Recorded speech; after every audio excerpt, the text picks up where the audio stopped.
Hello War of the Visions fans, I'm Jackie Fox, and today we're going to be talking about elite team building for Sephiroth, the One-Winged Angel, based on JP data that is already available. And since he is being very heavily used, I expect this data to be quite accurate. But before we get too far into this episode, I want to say first, I want to make an announcement because I know a lot of people are going to be watching this. It's going to be one of my last videos like this, so tell me what you think of this format in particular, just doing the team building all as its own video in the comments if you want to maybe keep this series alive. But I'm thinking about folding this into character reviews, and I'm thinking about taking those character reviews until about 2 weeks after they're released in JP so that there's some contextual data, because every wotv character looks good in a vacuum, and of course you're watching a content creator because we generally have the context kind of built into our heads to be able to guess what they will perform as outside of that vacuum, but at the same time it's not always that simple because things can move entire metagames in chaotic ways that you wouldn't necessarily expect without some sort of predictive or modeling software. But instead, we can model based on about 2 weeks of JP data, especially for a lot of these newer units that have been incredibly popular as they come out. The other thing that I want to get off right off the bat, because a lot of people mentioned this in the comments of the videos, is that Oberon the Auspicious is going to be suspiciously, it's definitely not what auspicious means, suspiciously missing from the JP data. And really, this is because I feel like, I mean, he wasn't released in JP, but part of the reason he wasn't released in JP, I think one of the reasons they're essentially using Global as a testing platform for JP in a way, kind of the inverse of the relationship that Global and JP have always had, because I really feel like us getting an exclusive of Oberon the Auspicious was basically a test run of the majority of Sephiroth's kit. I mean, this is basically Sephiroth with worse stats and no ability to curse, but pretty much everything else that Sephiroth does, he does as well. Same element and even the same weapon type. So this is basically the same character. Just I took my glasses off and now he's a little fuzzy. So he's definitely going to be a very important partner for Sephiroth, and I think he might even be a key partner for Sephiroth. However, it's going to be hard to beat Yuffie. Yuffie was relatively dominant in the teams that she came in with, both on offense and defense. I think that potentially a unit like Kadaj could even be an ideal partner here, but he only showed up on one team because there is a very small context in which he is an ideal partner here. And then just past Yuffie, we had characters like Soul, as I predicted. Both Soul and Yuffie are very, very popular here, both on offense and defense. And Ashen Mont was actually pretty regularly used as well. So between all of those, let's start looking into the data now. So for our most used teams, and this is based on 5/19 data, so May 19th, there were 354 teams that had Sephiroth with Shalza and Soul. This is a pretty powerful and durable team.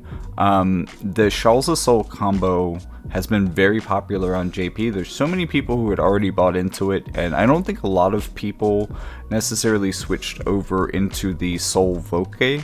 When Volke came out, they sticked with Shalza, and she's still pretty good. They're also both 70 cost units, so these teams both have the same cost. It also means that there's a really like 240 team potential between Shalza, Volke, and One-Winged Sephiroth, but that's kind of awkward because we usually get like 230 as, or 220 kind of as like class limited. But that is a 240 team. That's pretty cool. So maybe you'll see that. Next up is Jum, Mont, and One-Winged Sephiroth. So this is Jum the Spring Celestial, Ashen Mont, One-Winged Sephiroth, 3 best units in the game. This is the supergroup team. The thing is, and I've said this since the first time I've seen this team is more of a meme than anything. It is viable, it will perform. I want to point out that I'm going to be ranking 15 teams today. And even within that data, while there are some teams that are definitely better at one thing than another and definitely outperform others, they all do pretty well. Like, the top 15 teams for Sephiroth right now, while they are way more diverse than either of the previous units, or any of the previous units I've talked about here, because people are really plugging Sephiroth into just a number of existing teams and making him work. There's also just a lot of them. It's a very popular character.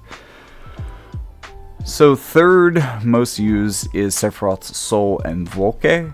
This is 253 users as of May 19th.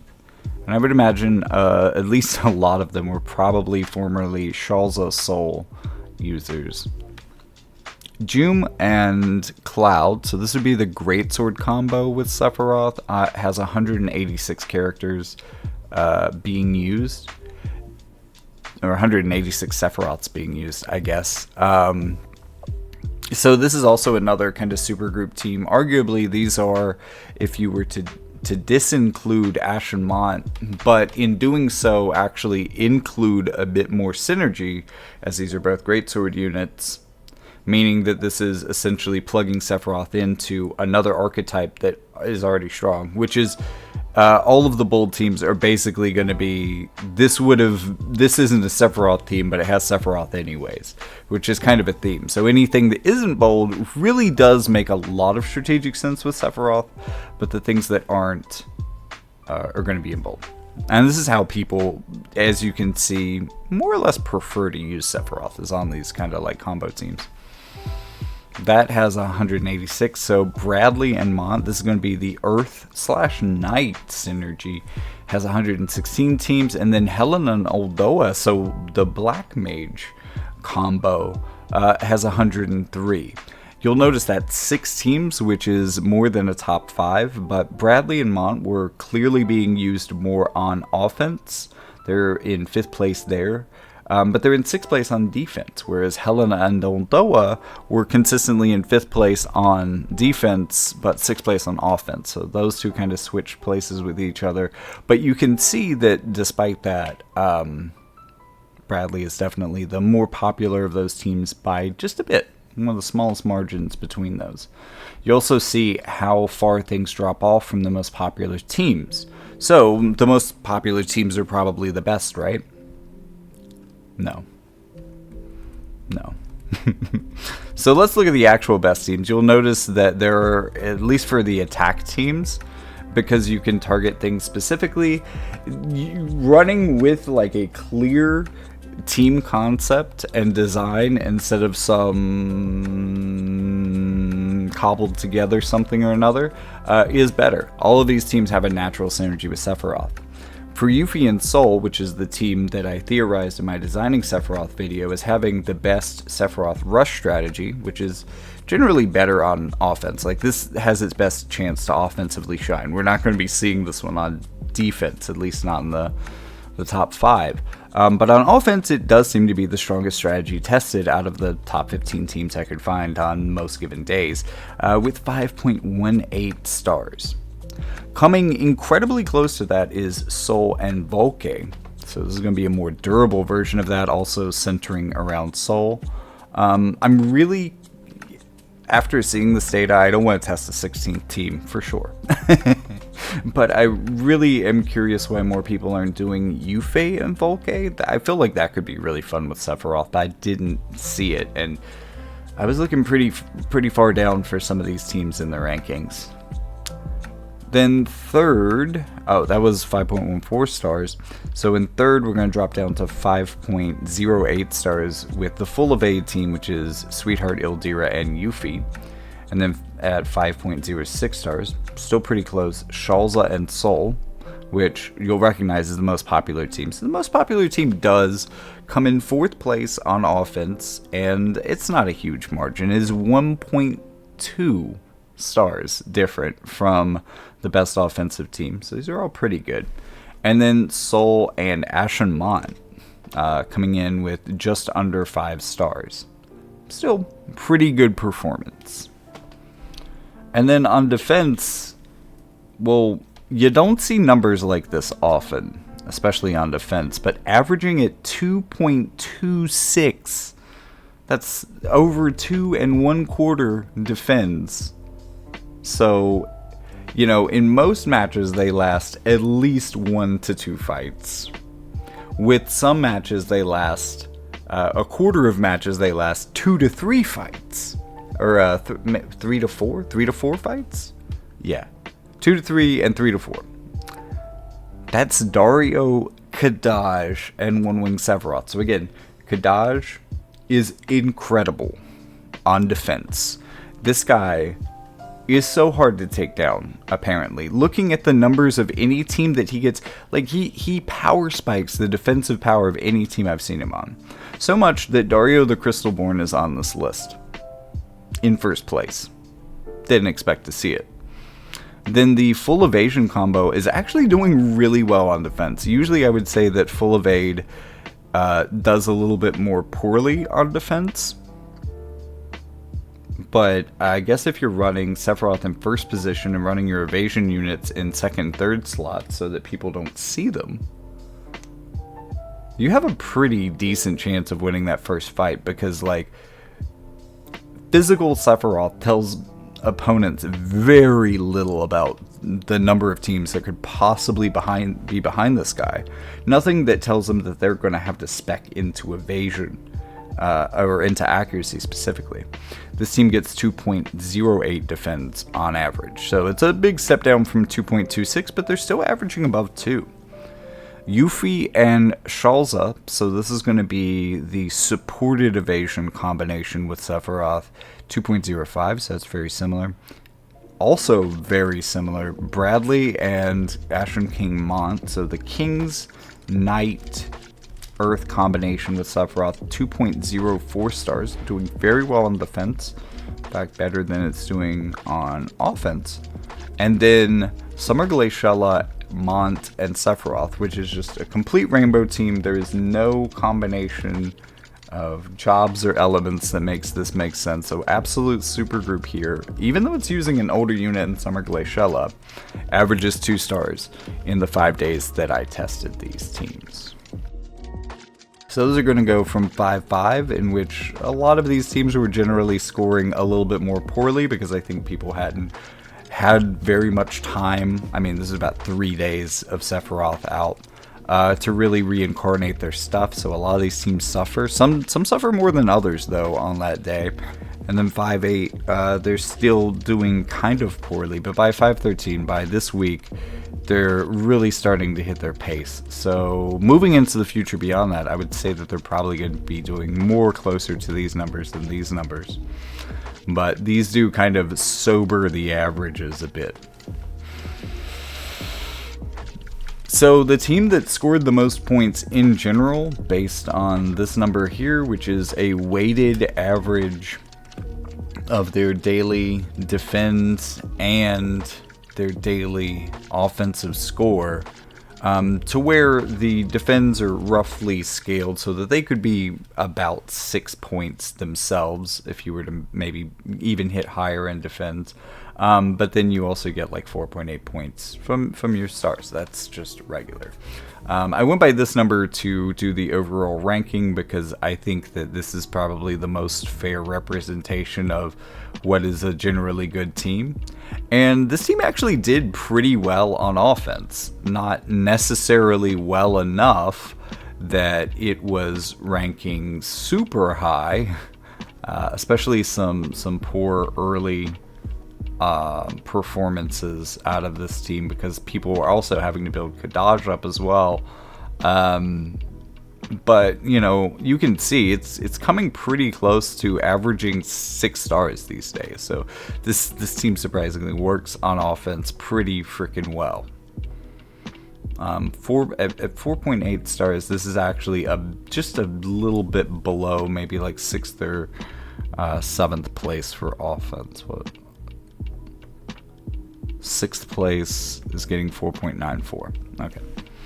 So second in general is going to be Sweetheart, Ildira, Yuffie, and Sephiroth. This team came in 2nd place on defense, but also 3rd place on offense. This was the really powerful outlier that worked pretty darn well on both, but didn't necessarily excel at either. And for this team, you're going to be both rushing and evading.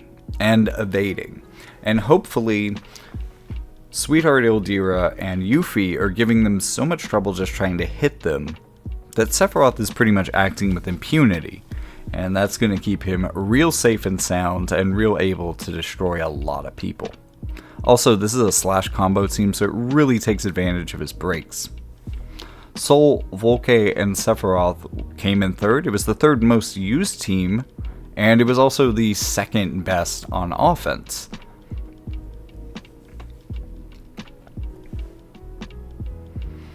So, I think a lot of people got this one right. It's a pretty good team. It fails a little bit more on defense, although you can see that it's also being weighed down by some early defensive failures, but it was averaging at like 2.3 to 2.1 between these 3 days, which is pretty high. It's not like you can see that both of these teams before them were also doing very well on those days, but yeah. Moving into fourth place, we have Yuffie, Shalza, and Sephiroth. So this is going to be a variation on the team that's in second place, providing a little bit more support and even full life with Shalza. This came in third place on defense, but didn't do quite as well on offense, even though I think this team had one of the best days on offense of any other team. Actually, Raph, Sephiroth also had this performance, but there were very few teams that got 6.3 stars on average out of dozens of teams on a single day. So that is worth being commended, even though they didn't rank offensively because they couldn't do that consistently. But they did do well on defense, even though there was a day that I just couldn't find them in the data. Don't know what happened there. In fifth place, Bradley, Ashenmont, and Sephiroth. This is the Kings with Sephiroth kind of Earth build. This was the fifth most used team on offense and also the fourth best team on defense. So maybe you should use that more on defense. Just saying. It's doing well on defense specifically. Maybe even use it less on offense, as some of these other teams are doing even better and not many people are using them at all. In sixth place, the number one offense team and the one that I predicted. Now, again, this team in this strategy don't do as well on defense, so its defensive scores are really holding it back. In particular, there was a day, it basically averages 2 on defense, which is not that far off, but there was one day where there was a 1.5, and that really threw off its numbers. This is Yuffie, Sol, and Sephiroth. In seventh place, we have Summer Glaciella and Joom. This is going to be the water combo with Sephiroth. And this came in about 6th place on offense.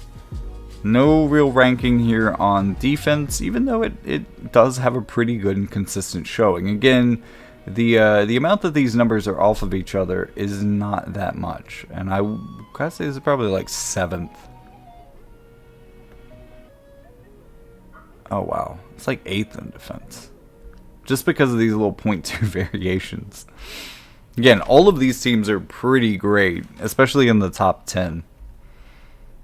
And it's a lot of different ways of approaching him. It's like a lot of different players just incorporating him into their team. Especially as you can see in these bold teams, which are really just somebody else is swapping out something for him.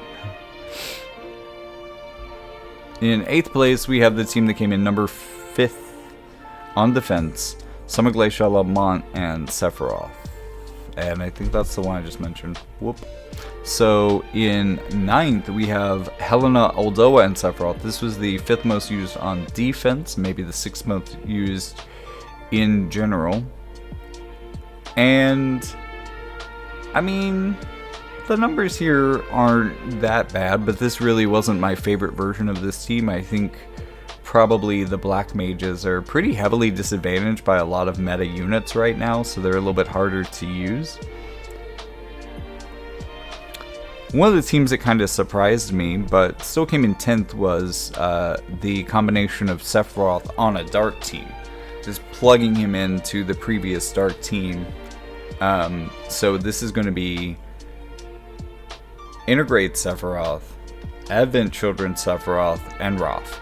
Now, Roth, at this point in the data, especially later, I want to say through here at least, she is going to have the ability to, she's going to be the third character that can provide a physical aura. So she's going to be providing physical damage reductions to both Sephiroths at the same time while she tanks.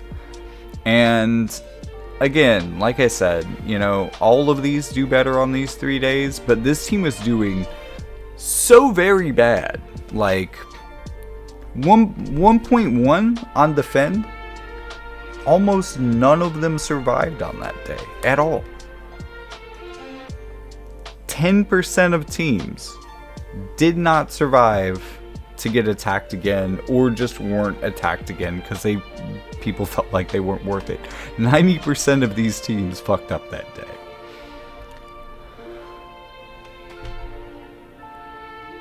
But despite that terrible performance, I think it's really, you're seeing Roth's aura bring this team into consistency, and it's pretty strong. In 11th place, we have Strategist Uldoa, Mont, and Sephiroth. This also doesn't really have any sort of synergistic combinations. It did okay on defense. As you can see, it had some really good defend days, especially after people built their Sephiroths out a little bit more reincarnated. But it just didn't do that great on offense. Like, it had some pretty bad offensive numbers. It just wasn't specialized for that. But that despecialization actually probably helps it a little bit on defense. And then, let's go all the way down to 15th. And if you're wondering how bad the meme team is here, out of the 15 teams that I tested, it came in very solidly at 15th. But in 11th, we have Uldoa. Oh, sorry. That's the one I just did. In 12th, we have Shalza, Sol, and Sephiroth, so another fire team. This is the most used team in general, and it's also the 4th best on offense. The thing is, it had pretty bad performance on that first week as well, and just really consistently bad performance too, despite it still being the most used at that time as well. And again, a lot of these did not do great during those days, but this is kind of getting drugged down by that. Although even its performance on offense since then wasn't that amazing. But this 6-star day really helps it out quite a lot. One of the better averages of anything. If that day had been excluded from the data, it could look a lot different for them.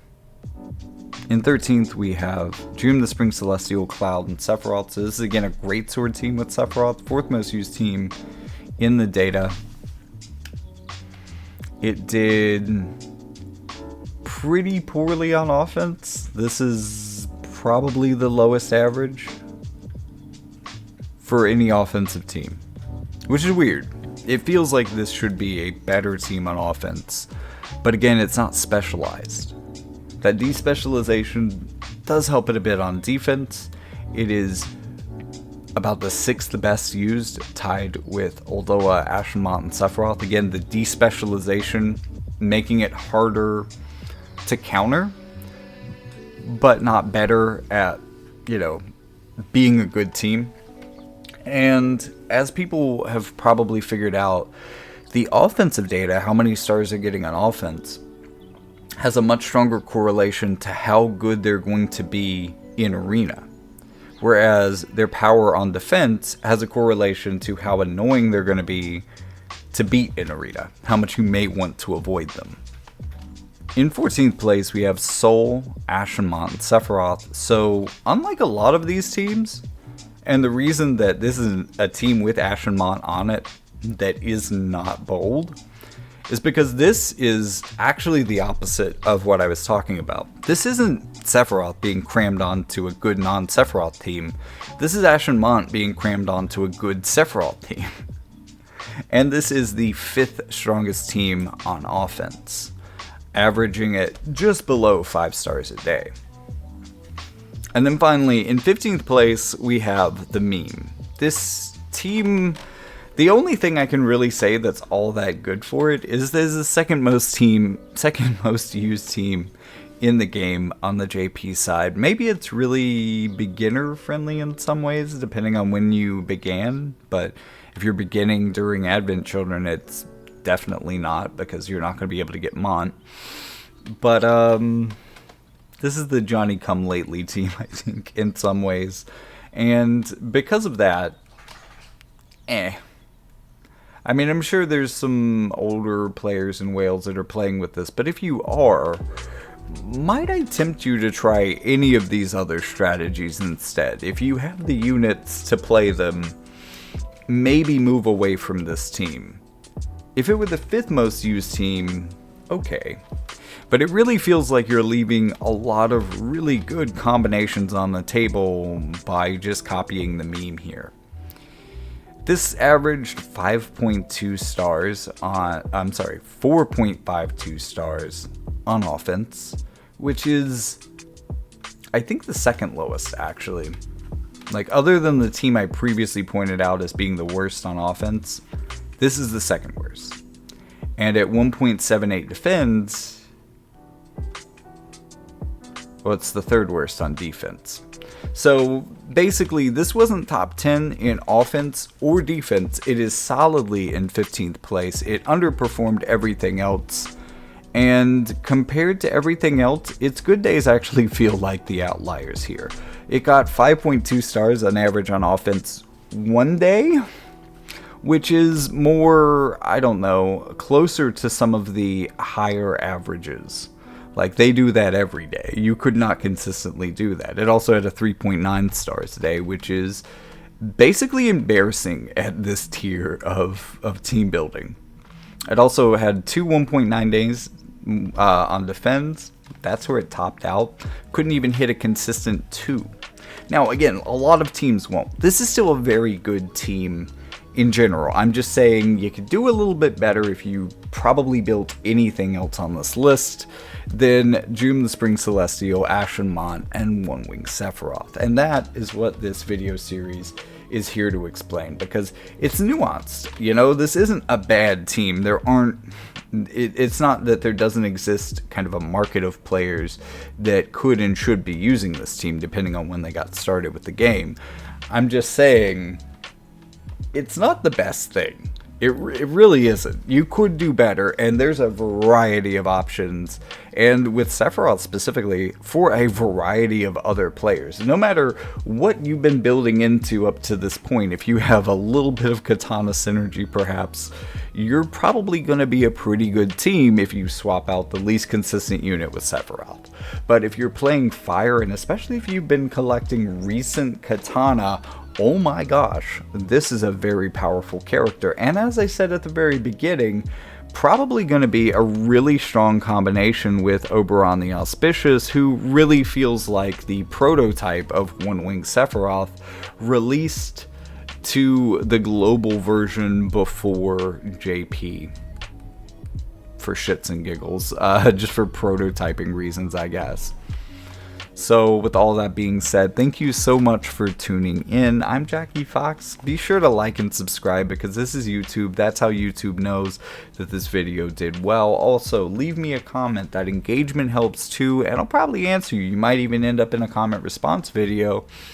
And, you know, the more I see your faces, the more I maybe remember your screen names. And the more I remember your screen names, the more likely I am to fight you in Arena on the channel, which, I don't know, that could be fun for you. If you're into that, be sure to leave a comment so I learn them names. But thank you so much for watching. There's also going to be a link in the description for you to be able to support the channel in various ways by liking my content on other parts of the web, by sending money to the channel, or even by buying my books, which I would really appreciate. I'm a sci-fi writer, and I've been writing some more down-to-earth, but like there's like shadows of cyberpunk throughout it in a way, but it's set in just a few years ago time, like simultaneously feeling vaguely in the future and vaguely in the past at the same time is kind of the vibe that I'm going for with that series. So be sure to check that out. The first book is called It Even Happens While We Sleep, but you'll find a link to that in the description, so hit that link and you'll get there. Thank you so much for watching. I hope you tune in for another. And again, unless you tell me in the comments that you specifically like this format, I'm going to try to fold this in some abbreviated form into my unit review videos, because if I really do the analysis deeply and really focus on maybe why certain teams are winning, or try to get vision cards or any of that stuff mixed into this, it's really going to take a while to talk about. So this would definitely have to be cut down into maybe like a top fives, and like I'm definitely going to have to abbreviate for time, so things will be left on the cutting room floor compared to a video like this. So if you like this all by itself, please let me know so that I keep it that way. But if you don't, you only have yourself to blame when I just shovel this into the unit review videos, which I really do think helps them a lot. Like, my argument for that is that it gives you perspective on the character in a way that a lot of things don't, and since we're playing global, we have 1 month to gain that perspective. So I feel like giving you 2 weeks of heads up, a little 2-week reminder that this unit is coming, and that maybe if you're playing these teams or have these units already, you might really consider that you could have a strong team with this character. You know, it gives you a little bit of time to prepare, but also gives me enough time to be able to really like back up with data my assertions that these teams will in fact be good. So thank you so much for tuning in, and with all that being said, I'll see you in the next one.